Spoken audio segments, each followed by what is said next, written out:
வணக்கம். எல்லாரும் எப்படி இருக்கீங்க? இன்னைக்கு தலைவாழை விருந்தில் காடை கிரேவி எப்படி செய்யலாங்கிறத பார்ப்போம். 4 காடையை வாங்கி கழுவி சுத்தம் பண்ணி வச்சுருக்கேன். காடை கோழி மாதிரி கிலோ கணக்கில் கிடைக்காது, பீஸ் கணக்கில் தான் கிடைக்கும். இதை வாங்கி சுத்தம் பண்ணியிருக்கேன். இப்போ எப்படி கிரேவி செய்யலாங்கிறத பார்ப்போம். அரைக்கிறதுக்கு தேங்காய் நல்லா பொடிசாக நறுக்கி வச்சுக்கோங்க. இந்த மாதிரி நிறைய ரெசிபி நம்ம சேனலில் அப்லோட் பண்ணியிருக்கேன், போய் செக் பண்ணி பாருங்கள். காடை வயசானவங்க கூட சாப்பிடலாம், ஈஸியாக செரிமானம் ஆயிரும். ஃபஸ்ட்டு மசாலா ரெடி பண்ணிக்குவோம். இப்போ ஒரு மிக்சி ஜாரில் 1.5 மூடி தேங்காவை கீறி எடுத்திருக்கேன். ஒரு 4 டீஸ்பூன் மிளகு ஆட் பண்ணியிருக்கேன்.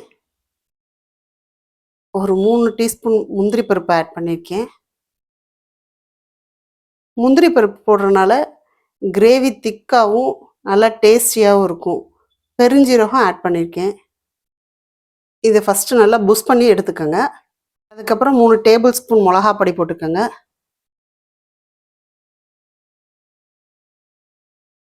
கொஞ்சமாக மஞ்சள் பொடி சேர்த்துக்கோங்க. 3 டேபிள் ஸ்பூன் சீரகப்பொடி சேர்த்துக்கோங்க. கிரேவிக்கு மல்லிப்பொடி தேவையில்லை, மிளகாப்பொடியும் சீரகப்பொடி மட்டும்தான் சேர்க்கணும்.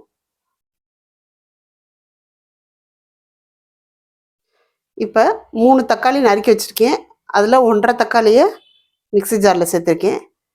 கொஞ்சமாக பெரிய வெங்காயம் கட் பண்ணி சேர்த்துக்கோங்க. இஞ்சி பூண்டு பேஸ்ட்டு சேர்த்துக்கோங்க.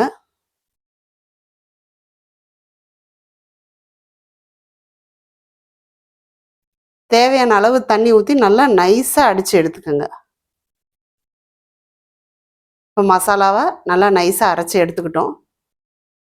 இப்போ ஒரு குக்கர் எடுத்துக்கோங்க.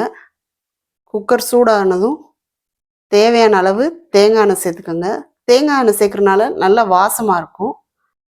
எண்ணெய் காஞ்சதும் பட்டை, ஏலக்காய், கிராம்பு, அன்னாச்சிப்பூ, ஜாவித்திரியில் கொஞ்சம், கல்பாசி, பிரியாணி இலை எல்லாத்தையும் போட்டுக்கோங்க. கொஞ்சம் லைட்டாக சூடானதும் பெருஞ்சீரகம் சேர்த்துக்கோங்க. நல்லா பொரிய விடுங்க.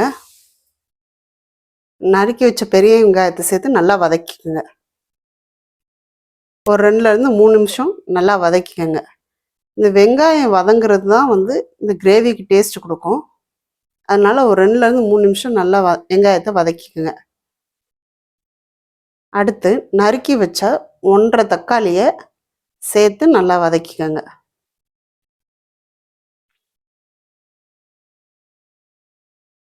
பச்சை மிளகா இருந்தால் ஒரு 2 பச்சை மிளகா சேர்த்துக்கோங்க. இப்போ கருவேப்பிலையை போட்டு நல்லா வதக்கிக்கோங்க. இப்போ பாருங்கள், கலர் நல்லா மாறிடுச்சு. இப்போ சுத்தம் பண்ணி வச்ச காடையை சேர்த்து நல்லா சுருட்டி எடுத்துக்கணும். நல்லா வதக்கி சேர்க்குறப்ப தான் அந்த டேஸ்ட் நல்லா தெரியும், பச்சை வாடை இருக்காது. எல்லாத்தையும் போட்டு நல்லா சுருட்டி எடுத்துக்கோங்க.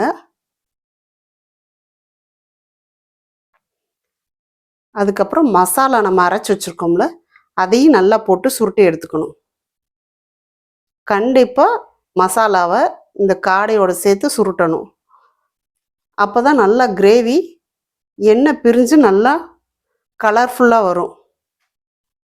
இப்போ மசாலாவை சேர்த்து சுருட்ட போகிறோம். இந்த வீடியோ பிடிச்சிருந்துச்சுன்னா மறக்காமல் சப்ஸ்கிரைப் பண்ணி பக்கத்தில் உள்ள பெல் ஐக்கானை கிளிக் பண்ணிக்கோங்க. அப்போ தான் உங்களுக்கு நோட்டிஃபிகேஷனில் வரும். கிரேவிக்கு தேவையான அளவு உப்பு சேர்த்துக்கோங்க. இந்த ஸ்டேஜ்லேயே உப்பு சேர்த்துருங்க. அப்போ தான் காடையில் நல்லா உப்பு சார்ந்து டேஸ்ட்டாக இருக்கும். இப்போ தேவையான அளவு தண்ணி ஊற்றி ஒரு 3லேருந்து 4 விசில் வச்சு எடுத்துக்கோங்க. இந்த வீடியோ பிடிச்சிருந்துச்சுன்னா மறக்காமல் லைக் பண்ணி, ஷேர் பண்ணி, கமெண்ட் பண்ண மறந்துடாதீங்க. 4 விசில் வந்ததுக்கப்புறம் தம் அடங்கினதுக்கப்புறம் ஒரு 5 நிமிஷம் நல்லா கொதிக்க விட்டு எடுத்துக்கணும். சுவையான காடை கிரேவி ரெடி ஆயிடுச்சு. இப்போ இட்லியோடு சேர்த்து இந்த காடை கிரேவியை சாப்பிட போகிறோம். ரொம்ப அருமையாக இருக்குது. கண்டிப்பாக ட்ரை பண்ணி பாருங்கள். மீண்டும் ஒரு நல்ல வீடியோவில் சந்திப்போம். அதுவரை அன்புடன் நன்றி, வணக்கம்.